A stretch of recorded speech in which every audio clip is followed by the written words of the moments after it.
আসসালামু আলাইকুম ওয়া রাহমাতুল্লাহ। প্রিয় শিক্ষার্থী বন্ধুরা, তোমরা যারা এবার নবম দশম শ্রেণীতে ভর্তি হয়েছো, তোমাদের জন্য আজকে জীববিজ্ঞান বিষয়ের ধারাবাহিক একটি ক্লাস চলমান থাকবে আর কি। তো এই ক্লাসটা তোমাদের যে অধ্যায়গুলো রয়েছে না, এই অধ্যায়গুলোর শেষে যে অনুশীলনীর প্রশ্নগুলো আছে সেই প্রশ্নগুলো নিয়ে আমি কথা বলবো। তোমরা সাথে থাকো আর এনজয় করো প্রতিটি অধ্যায়ের যে অনুশীলনীর প্রশ্নগুলো রয়েছে সেগুলো। এখন প্রশ্ন হতে পারে যে আমি এই অনুশীলনীর প্রশ্নগুলো নিয়ে কেনই বা ভিডিও তৈরি করা শুরু করলাম। কারণ আছে, কারণ হলো এই যে অনুশীলনীর প্রশ্নগুলো মূলত কিভাবে প্রশ্ন হবে তার একটা মডেল সিস্টেম দেয়া থাকে। এই মডেল সিস্টেমগুলোকে আমাদের ফলো করা উচিত। আর প্রতিটি টিচার যারা কোশ্চেন করেন তারা এই মডেল কোশ্চেনগুলোকে অনুসরণ করেই মূলত করে থাকেন।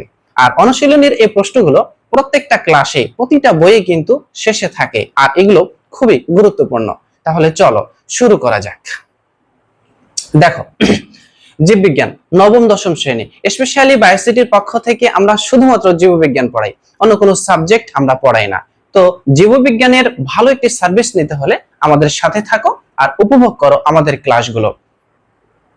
তাহলে আমরা একটু স্ক্রল করি। আচ্ছা, এই যে দেখো, অনুশীলনীতে সংক্ষিপ্ত উত্তর প্রশ্ন, এখানে মোট 5টি প্রশ্ন দেয়া আছে। জীববিজ্ঞান জীববিজ্ঞানের যে প্রথম অধ্যায় জীবন পাঠ অধ্যায় থেকে মূলত এই কোশ্চেনগুলো আমি বের করেছি। দেখো, 1 নম্বর, জীববিজ্ঞান শিক্ষার গুরুত্বটা কি? জীববিজ্ঞান শিক্ষার গুরুত্ব এটি তোমাদের অধ্যায়ের শুরুতেই কিন্তু দেয়া আছে। তারপরেও আমি সংক্ষেপ যে উত্তরটা আমি তোমাকে একটু গুছিয়ে দিচ্ছি, যাতে করে 2 মার্কের এই প্রশ্নটা তোমরা পরীক্ষার খাতায় লিখতে পারো।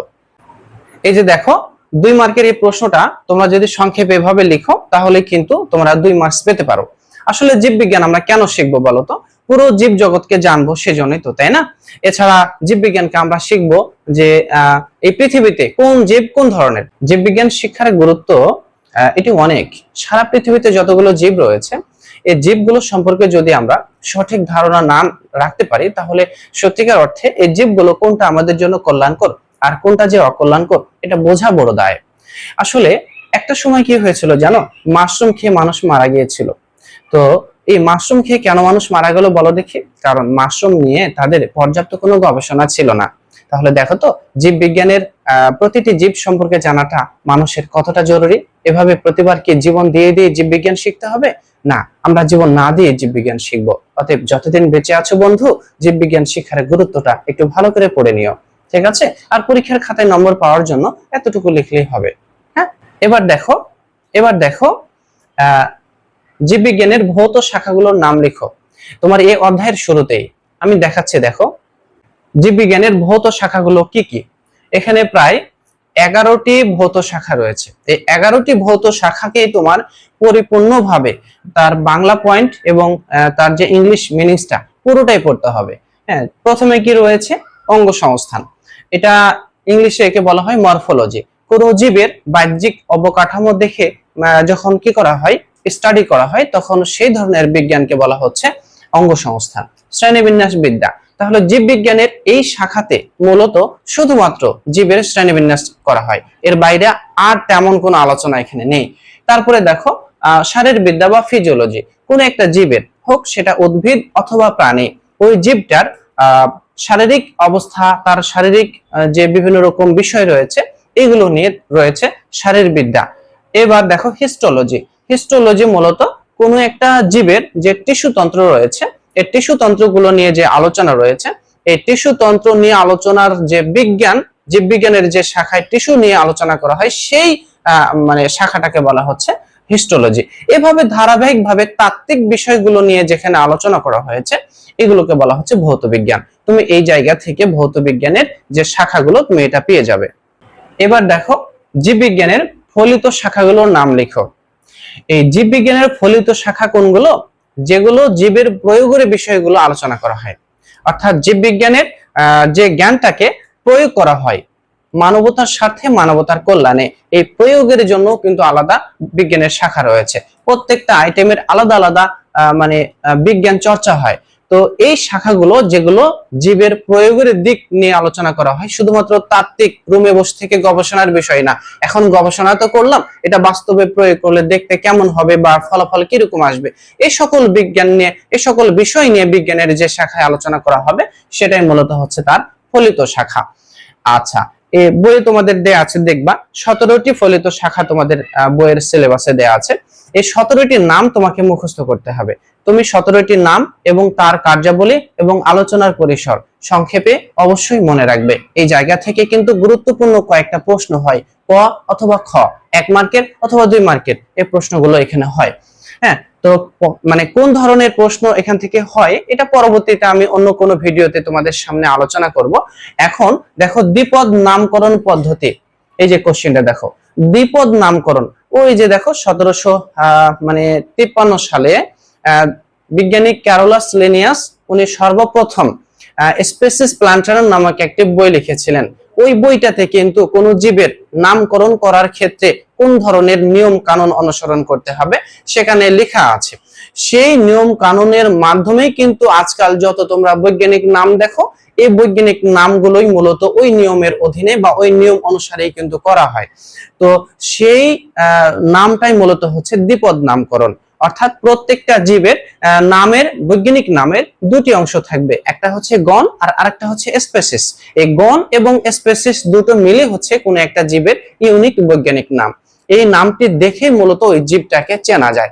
তো এই যে নামটা এমনি এমনি তো হয় না, এর একটা নীতিমালা রয়েছে, নিয়ম কানুন রয়েছে। ওই দ্বিপদ নামকরণের নিয়মগুলোই মূলত হচ্ছে দ্বিপদ নামকরণ পদ্ধতি। বইয়ে খুব সুন্দর করে সাজানো আছে। তারপরে তোমরা যদি চাও আমার সাজানো নোট থেকে অ্যান্সার গুলোকে তোমাদেরকে দিয়ে দেবো। তোমরা এই ভিডিওর কমেন্ট বক্সে কমেন্ট করবা কার কার লাগবে, আমার সুন্দর করে সাজানো আছে, তোমাদেরকে এটা আমি দিয়ে দেবো, সর্বোচ্চ নম্বর পাবে গ্যারান্টি। শ্রেণীবিন্যাসের ধাপগুলো উল্লেখ করো।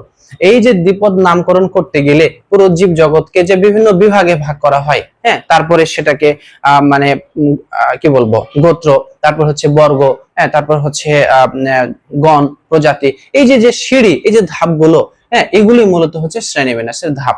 প্রত্যেকটা ধাপে ধাপে আলাদা আলাদা ভাবে তাদেরকে বিভিন্ন ক্যাটাগরিতে সাজানো হয়েছে। মোটামুটি 7টা ধাপ রয়েছে, 7টা ধাপ রয়েছে শ্রেণীবিন্যাসের। এই ধাপগুলো নিয়েও কিন্তু এখানে আলোচনা করা হয়। তো এরপরে আমরা রচনামূলক প্রশ্নটা দেখি। শ্রেণীবিন্যাসের প্রয়োজনীয়তাটা কি?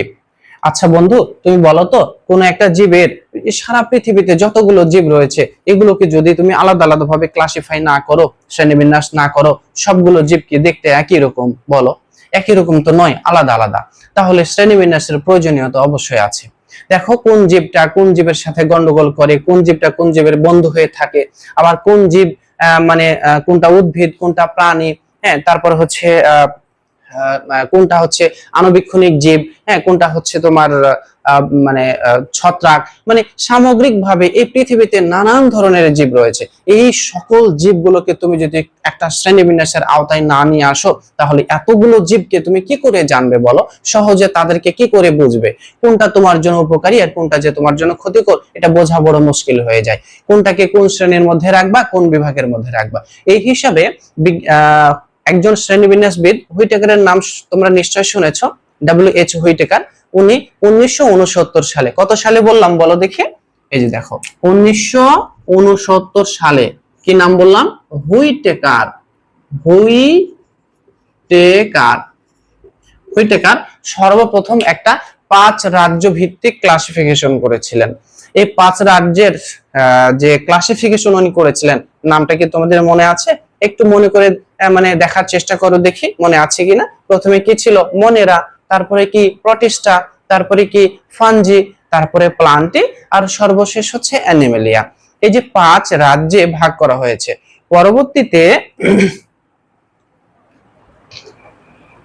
পরবর্তীতে বিজ্ঞানী মার্গুলিস নামটা একটু মনে রাখবা। বিজ্ঞানী মার্গুলিস 1974 সালে এই যে হুইটেকারের ক্লাসিফিকেশনকে আরেকটু গবেষণা করে সেটাকে কিছু পরিমার্জন এবং পরিবর্ধন করে উনি এই 5 রাজ্যকে দুটি সুপার কিংডমের অধীনে করেছেন। সুপার কিংডম অন এর অধীনে রেখেছেন উনি আদিকোষীয় যে রাজ্য মনে রাখে, আর বাকি প্রোটেস্টা, ফানজি, প্লান্টিয়ার, অ্যানিমিলিয়া এই 4টি রাজ্যকে রেখেছেন উনি সুপার কিংডম 2 তে। এভাবে দুটি সুপার কিংডম এর অধীনে মূলত আবার ক্লাসিফাই করেছেন। সব মিলিয়ে মার্গুলিস এর এই 1974 সালের এই ক্লাসিফিকেশনটাই মূলত আধুনিক শ্রেণীবিন্যাস রূপে আছে। তোমাদের বইয়ে দেখবা কি সুন্দর করে 5 রাজ্যের যে ক্লাসিফিকেশন, খুব ভালো করে কিন্তু পড়তে হবে। হ্যাঁ, এই অধ্যায় থেকে যদি কোনো প্রশ্ন হয়ে থাকে তাহলে এই যে 5 রাজ্য ভিত্তিক যে মানে ক্লাসিফিকেশন রয়েছে জীবের, প্রত্যেকটা রাজ্যের আলাদা আলাদা বৈশিষ্ট্য আছে, এই জায়গা থেকে খুব সুন্দর সুন্দর প্রশ্ন হয়। এগুলো একদমই কঠিন না, খুবই সহজ, তুমি পড়বা দেখবা খুবই সহজ। আমি পরবর্তীতে এগুলোর ধারাবাহিক ক্লাস রাখবো, তোমার কাছে এটি অনেক বেশি সহজ মনে হবে ইনশাআল্লাহ। আর এই যে বৈশিষ্ট্যগুলো থেকে মূলত একটা বেসিক প্রশ্ন বারবার আসে যে ওই রাজ্য এই রাজ্য তুলনামূলক আলোচনা করো এবং এই দুই রাজ্যের মধ্যে কোনটা বেশি উন্নত সেটা তুমি বিশ্লেষণ করে দেখাও। এই সহজ কিছু টেকনিক তুমি যদি মানে পড়ো তাহলে আশা করা যায় সহজ হয়ে যাবে আরো বেশি। তো হ্যাঁ, এবার দেখো আমরা এবার এমসিকিউ প্রশ্নে আসি, বহু নির্বাচনী কিছু প্রশ্ন। 1 নম্বর প্রশ্নে কি আছে, জীববিজ্ঞানের কোন শাখা মানে কোন শাখায় কীট পতঙ্গ নিয়ে আলোচনা করা হয়? জীববিজ্ঞানের কোন শাখায় কীট পতঙ্গ নিয়ে আলোচনা করা হয়? 1 নম্বরে আছে কি এন্টোমোলজি, 2 নম্বরে আছে ইকোলজি, 3 আছে কি এন্ডোক্রাইনোলজি, আর ঘতে আছে মাইক্রোবায়োলজি। এই যে দেখো 4টা শাখাকে তোমার সামনে তুলে দেওয়া হয়েছে। তোমার যদি 4টা শাখা ভালো মতো পড়া থাকে তাহলে তুমি এই প্রশ্নের আনসার খুব সুন্দর করে পারবে, আর যদি না পড়া থাকে তাহলে কিন্তু তুমি পারবা না। এই যে কতে দেখো, এই যে হচ্ছে এন্টোমোলজি, এই দেখো এই এন্টোমো শব্দের অর্থ কি কীট, কীট, আর লজি শব্দের অর্থ হচ্ছে জ্ঞান। তার মানে তুমি বুঝতে পারছো যে এন্টোমোলজিটাই হয়তোবা সঠিক অ্যান্সার। এর বাইরে আরো যে আনুষঙ্গিক অপশন গুলো রয়েছে সেগুলো সম্পর্কে আরেকটা ধারণা নিয়ে নাও। ইকোলজি, দেখো ইংলিশে শব্দটা হচ্ছে এরকম ইকোলজি। এই যে ইকো শব্দের অর্থ হচ্ছে কি পরিবেশ, পরিবেশ। হ্যাঁ, আর এই যে লজি শব্দের অর্থ হচ্ছে তো জানো, কতবার করে বলবো জ্ঞান। এবার গতে দেখো এন্ডোক্রাইনোলজি, এন্ডো CRYO ক্রায়োনোলজি LOGY, এই যে এন্ডোক্রাইনো, হ্যাঁ এই শব্দের অর্থ কি অন্তঃক্ষরা, অন্তঃক্ষরা। এই যে এন্ডো মানে কি ভেতরে, ক্রাইনো মানে কি খরণ করা, আর এই যে লোগো শব্দের অর্থ হচ্ছে জ্ঞান। ওটা আমি আর লিখলাম না। এবার দেখো মাইক্রোবায়োলজি, ঘতে কি রয়েছে, ইংলিশে যদি এই শব্দটা লিখি মাইক্রো, তারপর হচ্ছে বায়োলজি, তাহলে এই যে মাইক্রো শব্দের অর্থ হচ্ছে কি ক্ষুদ্র, ক্ষুদ্র। হ্যাঁ, আর বায়ো শব্দের অর্থ হচ্ছে জীব, জীব, আর লজি এই শব্দটার মানে হচ্ছে জ্ঞান। তাহলে মাইক্রোবায়োলজি মূলত হচ্ছে ক্ষুদ্র বা অণুজীব বিজ্ঞান সম্পর্কে আলোচনা করা হয়। এখন এই প্রশ্নের উত্তরে আমি 4টা অপশন বললাম, তুমি একটু দয়া করে বলো যে কোনটা সঠিক অ্যান্সার এখান থেকে। নিঃসন্দেহে তুমি বলবা কীট পতঙ্গ, তাহলে এন্টোমোলজি কীট অর্থাৎ কীট পতঙ্গ নিয়ে যে বিজ্ঞানে আলোচনা করা হয় সেটাকে বলা হচ্ছে এন্টোমোলজি, আর এই যে এটা হচ্ছে তোমার সঠিক অ্যান্সার। 2 নম্বর প্রশ্নটা দেখো, শ্রেণীবিন্যাসের উদ্দেশ্য কি? হ্যাঁ, এখানে লেখা আছে কি দেখো, শ্রেণীবিন্যাসের উদ্দেশ্য হলো জীবের উপদল সম্পর্কে জানা, জীবের এককের নামকরণ করতে পারা, বিস্তারিতভাবে জ্ঞানকে উপস্থাপনা করা। একটু আগে শ্রেণীবিন্যাসের যে প্রয়োজনীয়তার কথা বললাম না, তার সবকটাই কিন্তু এখানে আছে। হ্যাঁ, বিভিন্ন দল উপদল সম্পর্কে জানতে হবে প্রতিটি জীবের, তারপরে জীবের এককের নামকরণও কিন্তু করতে পারতে হবে। প্রত্যেকটা জীবের নামকরণ করাটাই মূলত শ্রেণীবিন্যাসের একটা উদ্দেশ্য। তারপরে বিস্তারিতভাবে ওই জীবের জ্ঞানকে উপস্থাপন করাটাও কিন্তু শ্রেণীবিন্যাসের উদ্দেশ্য। তাহলে বলো দেখি এখানে সঠিক অ্যান্সার কি হবে? এখানে সঠিক অ্যান্সার হবে কি, সঠিক অ্যান্সার হবে হচ্ছে ঘ। ওকে, এবার দেখো একটা উদ্দীপক দিয়েছে, পাশের উদ্দীপকটি লক্ষ্য করো, মানে এই চিত্রটি লক্ষ্য করো এবং 3 ও 4 নম্বর প্রশ্নের উত্তর দাও। এই যে 3 নম্বর প্রশ্ন এটা, 4 নম্বর প্রশ্ন এটা। 3 নম্বর প্রশ্নে দেখো, চিত্রে প্রদর্শিত জীবটির নাম কি? এখানে অপশন কয়টা আছে? 4টা। হ্যাঁ, তোমরা একটু দেখো, আমি এগুলো একটু মিশিয়ে দিই।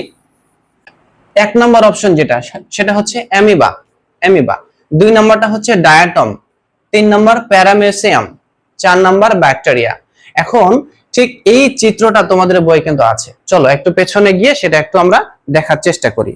এই যে দেখো, তোমরা এই চিত্রটা দেখতে পাচ্ছ নিশ্চয়।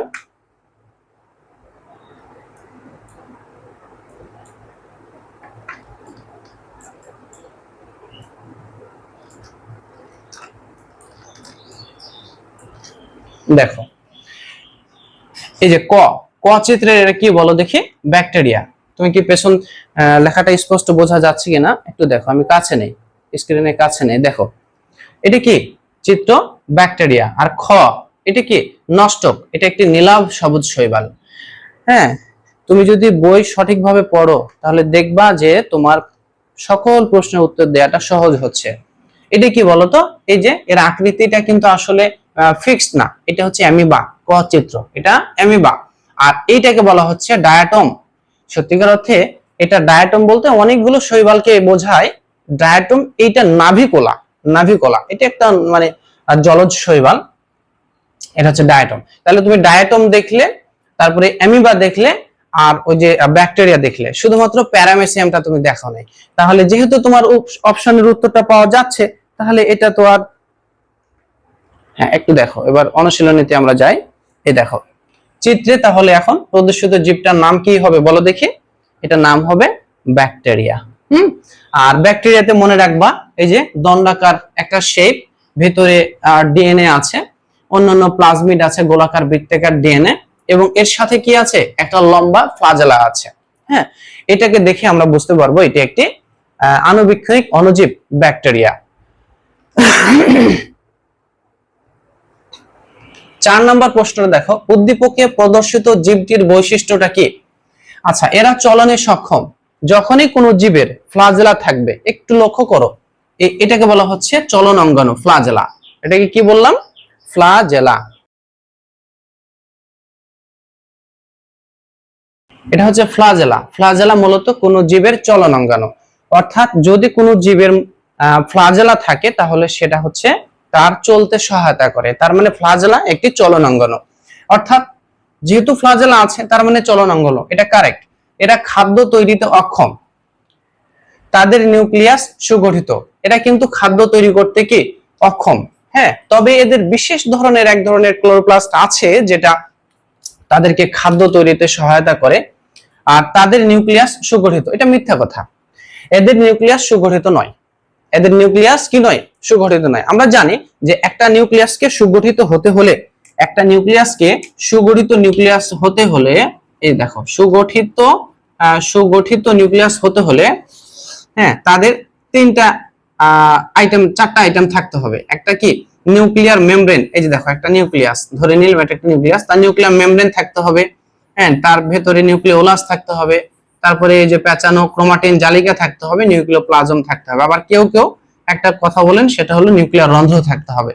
এই কয়েকটা থাকলেই আমরা বলবো যে এটা সুগঠিত। কিন্তু দেখো একটা ব্যাকটেরিয়ার কিন্তু সেরকম কোনো মানে সুগঠিত নিউক্লিয়াস নাই। তাহলে এখানে সঠিক অ্যান্সার কোনটা হবে বলো দেখি? সঠিক অ্যান্সার হবে 1 আর 2। সঠিক অ্যান্সার কোনটা হবে বলো? এখানে ক হচ্ছে সঠিক অ্যান্সার।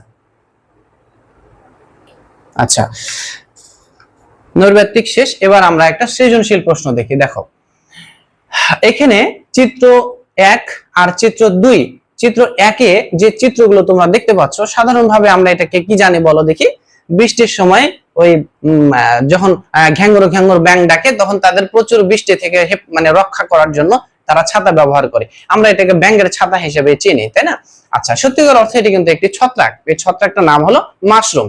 আচ্ছা, আর ডান পাশে যে চিত্রটা তোমরা দেখতে পাচ্ছ, এটি মূলত হচ্ছে একটি আবৃতবীজী উদ্ভিদ, অর্থাৎ একটা উন্নত উদ্ভিদ আর কি।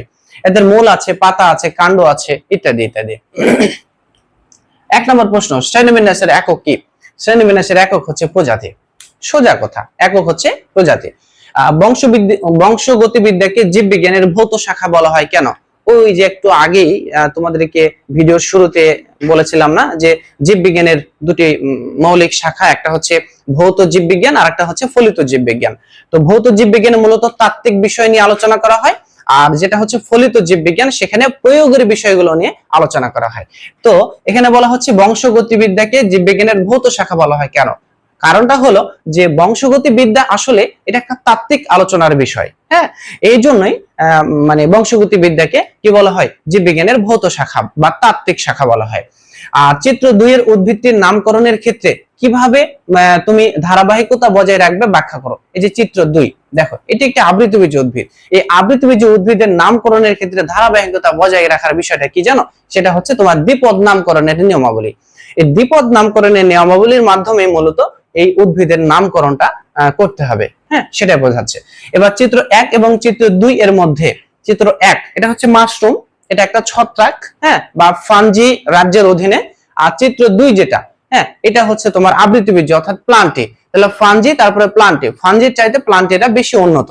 এই যে দেখো মধ্যে জীবটি, কোন জীবটি অধিক উন্নত, কারণ সহ বিশ্লেষণ করো। আমি ছোট্ট করে একটু আইডিয়া দিই তোমাদেরকে, খুব সহজ এবং বেসিক আইডিয়া। দেখো চিত্র 1 এটা হচ্ছে ফানজি।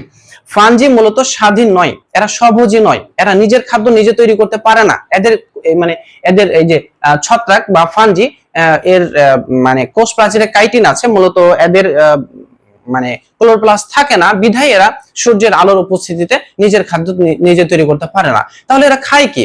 এরা খায় হচ্ছে কোনো মৃত জীব বস্তু থেকে খাবার সংগ্রহ করে খায়, অর্থাৎ নিজের মানে কোনো কিছু নেই।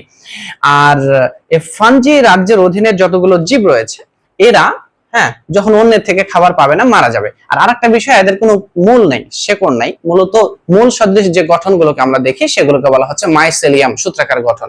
এগুলো সত্যিকারের কোনো মূল নয় যে মাটি থেকে কোনো পানি শোষণ করবে। এদের কোনো পরিবহন কলাগুচ্ছ নাই, মানে এটা কোনো ট্রান্সপোর্ট সিস্টেম নাই। এবার এইটাতে আসো, অর্থাৎ চিত্র 2 এটা হচ্ছে আবৃতবীজ উদ্ভিদ। এটি প্লান্টি রাজ্যের অনেক উন্নত একটা উদ্ভিদ। এদের ভাস্কুলার বান্ডল রয়েছে, পরিবহন কলাগুচ্ছ রয়েছে। আবার এই সকল উদ্ভিদের কোষের ভিতরে ক্লোরোপ্লাস্ট রয়েছে। ক্লোরোপ্লাস্ট থাকার কারণে সূর্যের আলোর উপস্থিতিতে এরা নিজের খাদ্য নিজেরা তৈরি করতে পারে। অতএব তুমি এখন চিন্তা করো যে চিত্র 1 আর চিত্র 2 এই দুটির মধ্যে কোনটা বেশি উন্নত? আমার কথা শুনে তোমার কাছে কোনটা বেশি মানে পারফেক্ট মনে হচ্ছে? আমি অলরেডি কিন্তু প্রশ্নের উত্তর বলে ফেলেছি, তোমরা একটু ভেবে দেখো। আমার কথা যদি তোমরা মানে স্পষ্টভাবে শুনে থাকো তাহলে তোমরা এর অ্যানসারটা পেয়ে যাবে। আইডিয়া যদি পাও তাহলে তো তুমি লিখতে পারবে, আর আইডিয়া না পাইলে তুমি লিখতে পারবে না। হ্যাঁ, এই সৃজনশীল প্রশ্নের উত্তর বলে দেওয়ার মাধ্যমে আজকের এই জীববিজ্ঞান বিষয়ের প্রথম যে অধ্যায়টা জীবন পাঠ, এই জীবন পাঠ অধ্যায়ের অনুশীলনীতে যে সকল প্রশ্ন রয়েছে আমি সবকটা প্রশ্নের উত্তর আইডিয়া বলে দিয়েছি, তোমাদেরকে হিন্টস দিয়েছি।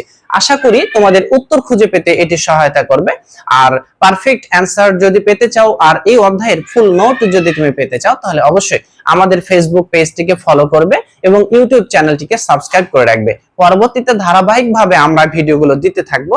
এই ভিডিওগুলো তোমাকে ইউনিক কিছু আইডিয়া দেবে এবং পড়াশোনার নতুন ইমেজ তৈরি করবে তোমার ভেতরে ইনশাআল্লাহ। তো ভালো থেকো, সুস্থ থাকো। পরবর্তীতে অন্য আরেকটি ভিডিওতে চোখ রাখতে আমাদের চ্যানেলটি আবারও বলে দিচ্ছি সাবস্ক্রাইব করো। ধন্যবাদ, আল্লাহ হাফেজ।